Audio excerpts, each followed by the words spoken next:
Welcome to SLPB. I'm your host, Michael McGregor. Today is a very special episode. Today is September 11th, 2019. And many of us in the United States, we do remember that day very well. Matter of fact, I remember it quite well. At the time, I was teaching college. Driving in the car, I hear over the radio as I fire up everything, and currently Tower 1 of the World Trade Center is burning. Tower 1 is burning. A plane has struck it, and I mean, to me, I was like, oh my God, how does a plane just strike it? While we're listening to everything going on, and they're talking about how it's burning, the radio announcer comes on and starts, oh my God, another plane has just struck Tower 2, we remember that. We remember that conversation. We remember that broadcast of when that second plane hit, and we kind of have that situation. I remember turning around, looking at my wife, and saying, this is an attack. That's not a mistake. That's an attack. When the first one hit, they really didn't say it was such a large airliner. I'm going off the understanding that on the radio they were talking just a small plane hit. I'm thinking, little Learjet, little prop job, boom, hit it, and then plane hits building 2, and then later on throughout, as things going, plane strikes the Pentagon, and that became a reality. And of course, right at first, we had the little jokes. Everyone started coming out against George W. President Bush at the time, about he was reading to small children, and he didn't act fast enough. Okay, so President Bush didn't jump up and freak out all the little children screaming, we're under attack. He handled it like a professional and a gentleman, finished the story. He was briefed. Got news for you people. The President of the United States actually has people that work under him that know what to do in a crisis. And this goes for Clinton, Barack Obama, Donald Trump. These presidents have advisors. They have people that can handle things for them. They know what to do in a case of emergency. You don't have to have the president right there on the finger of the button. I mean, come on, let's think about this. So, but I'm driving this, driving to college, driving to work, and I walk in. And of course, I do what everyone does. I find, I'm teaching video production at the time. I have access to the television system there. I rolled into class, I get the antennas going, and yep, we start watching the news. We start paying attention, seeing the devastation, the body count go up. And that was a reality that many of us hadn't experienced, haven't seen since, the baby boomers, the baby boomers, the greatest generation, with the attack on Pearl Harbor. However, at the time, Hawaii wasn't a state. And that was Pearl Harbor, what was there, that was a naval base. That was a military target. And, this is the first time, well, technically it's the second time, that it was a civilian target that was hit. It was eye-opening. I personally thought, oh wow, this is Iraq. Didn't even cross my mind that it might actually be terrorism. I thought it was like a staged military attack. And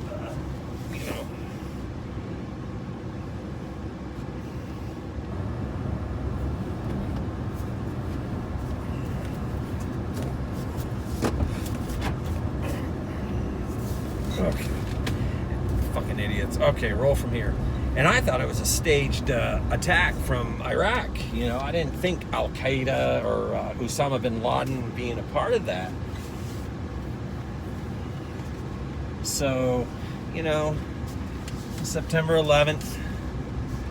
And then 2012 rolls around, and another September 11th attack, and this was in Benghazi, and we lost 5 people in that. That was a direct attack, though, you know, our government, that was a staged attack. Our government says, oh, that was caused by a video. Doubt it. You know, there's enough information that came out of that after the fact from the GSR contractors through the CIA that it had nothing to do with a video at all.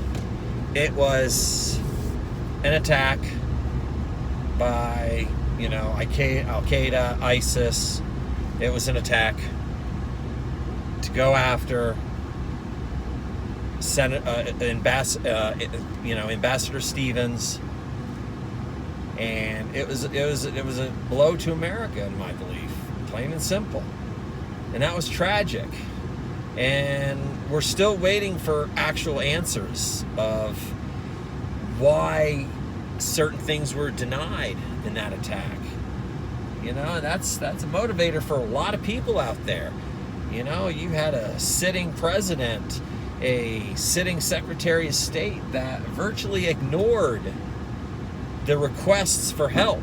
So, you know, that's a thing we have to look out for. You know, I'm not going to point fingers at anybody in specific. We know who is involved in that. We know what party, what people.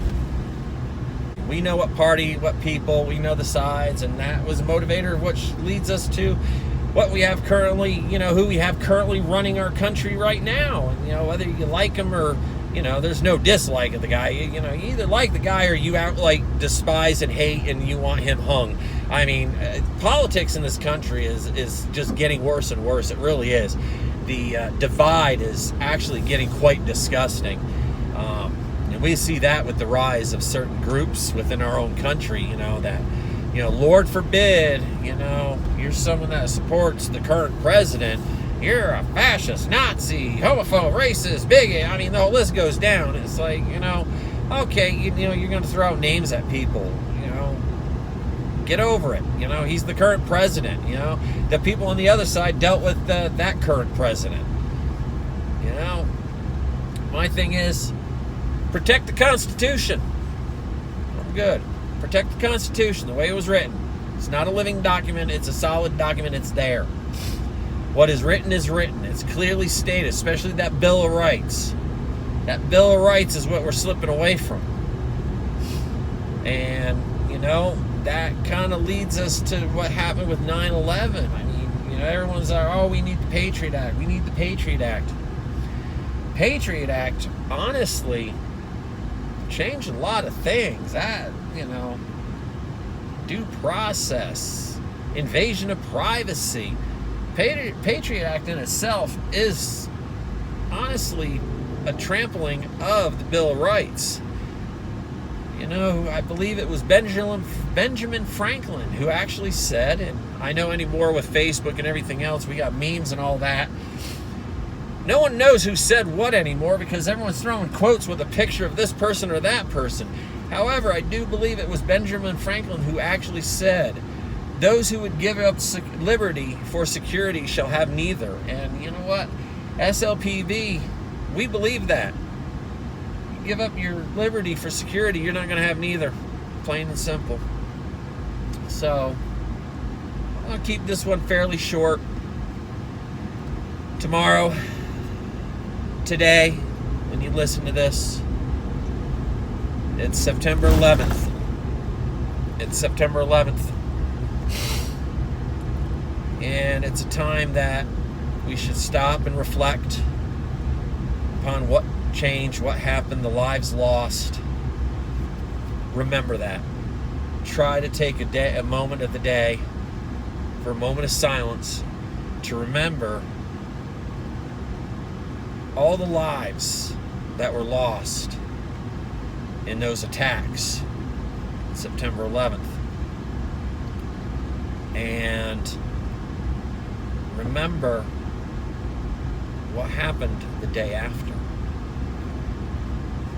No matter what side you were on, you actually came together and you remembered what it was like to be a united states, not the divided states that we currently have.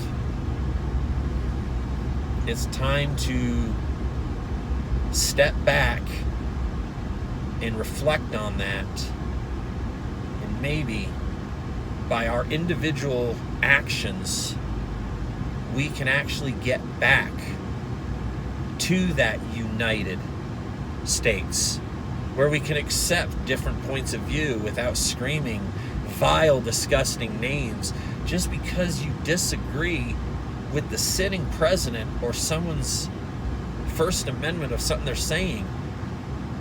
This is what's leading to that second Civil War. That's what's leading. We've forgotten what it's like to be united, because a house divided cannot stand together. This is Michael McGregor with Sensible Living Podcast and Blog, reminding you, just take a moment of the day to remember everything we lost on September 11th.